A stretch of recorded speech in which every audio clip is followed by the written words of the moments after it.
আসসালামু আলাইকুম। আপনি কি জানেন আল্লাহর রাস্তা কোনটি? কোরআনে আল্লাহ বলেছেন, ওয়ান্না হাদা সিরাতি মুস্তাকিমা ফত্তাবিউহু, অর্থাৎ এটাই আমার সহজ পথ, এ পথ ধরেই চলো। অন্য পথে গেলে তোমরা পথভ্রষ্ট হয়ে যাবে। সঠিক পথে চলার পাশাপাশি আমাদের একটি দায়িত্ব আছে। তিরমিজি শরীফে রাসূল সাল্লাল্লাহু আলাইহি ওয়াসাল্লাম বলেছেন, তোমরা অবশ্যই সৎ কাজের আদেশ ও অসৎ কাজে নিষেধ করবে, নয়তো আল্লাহ এমন আযাব পাঠাবেন, তখন দোয়া করলেও তা কবুল হবে না। তাই সব ধরনের বিপদ ও কঠিন রোগ থেকে বাঁচতে রাসূল সাল্লাল্লাহু আলাইহি ওয়াসাল্লামের শেখানো এই দোয়াটি পড়ুন।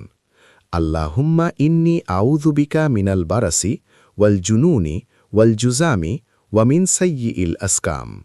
আল্লাহ আমাদের হেফাজত করুন।